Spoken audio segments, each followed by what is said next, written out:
આ બ્રિજ જે છે એ બુદ્ધિનું પ્રદર્શન બતાવી રહ્યું છે। તમે કોઈ સરકારી કચેરીમાં જાઓ અને મોટા અધિકારીઓની ઓફિસ જોઈને મોહિત થઈ જતા હશો।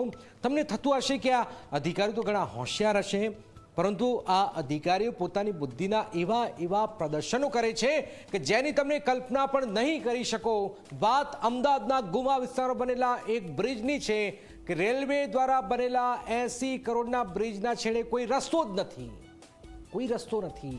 આવડા અને રેલવે અણઆવડતનો એક એવો નમૂનો પ્રસ્તુત કર્યો છે કે તમારે એને જોવું જોઈએ, વિસ્તારમાં જવું જોઈએ। શું થયું છે આવું જોઈએ, જાણીએ, સમજીએ।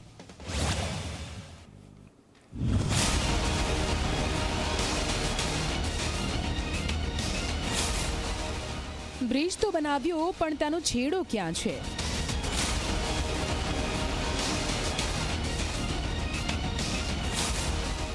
બ્રિજમાંથી બહાર કેમ નીકળવાનું?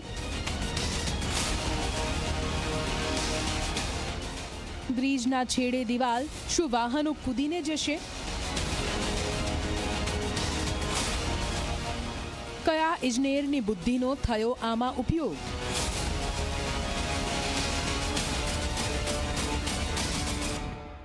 ઓડા અને રેલવે ફૂંક્યું બુદ્ધિનું દેવાળું।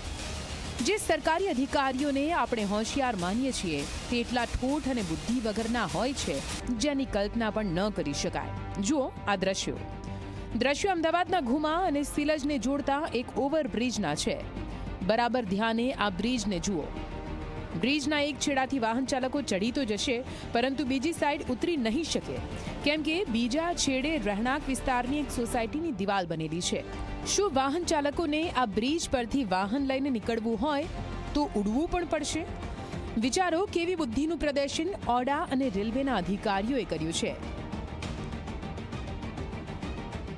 આ દ્રશ્યો તમે જોઈ શકો છો અમદાવાદના ગુમા અને સિલજને જોડતા રેલવે ઓવરબ્રિજના, કે જેનું નિર્માણ રેલવેના અધિકારીઓ દ્વારા કરવામાં આવ્યું છે।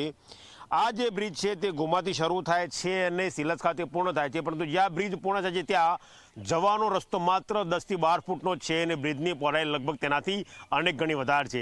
એટલે જે પણ કોઈ વાહન ચાલક ગુમાથી નીકળીને સિલજ ઉતરે તો તેને રસ્તો ના મળે, સીધી દિવાલ મળે। મહત્વનું છે કે 80 કરોડના ખર્ચે છેલ્લા 5 વર્ષથી બ્રિજનું કામ ચાલી રહ્યું છે।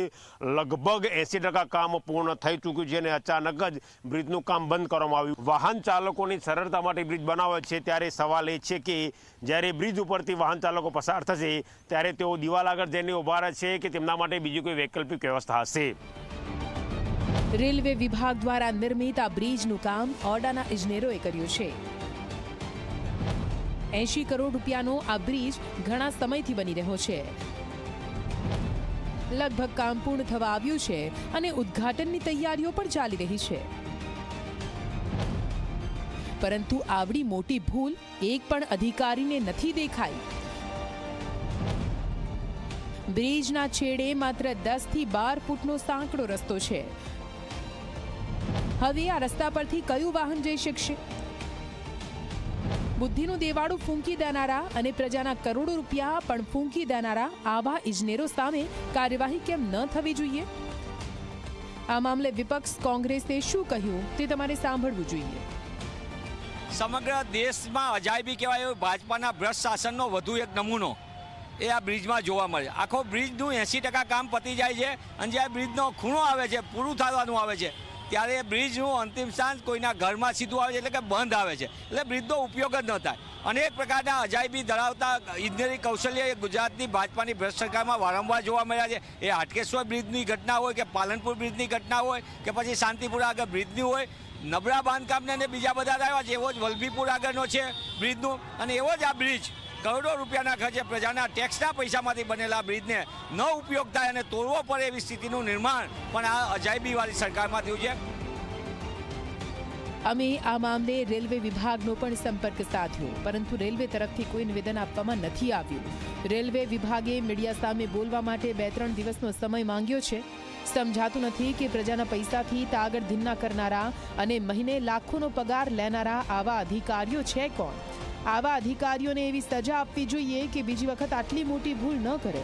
હવે એ જોવાનું રહેશે કે 80 કરોડના આ બ્રિજમાં વધુ કેટલા રૂપિયાનું આંધણ થાય છે। Bureau report Zee media.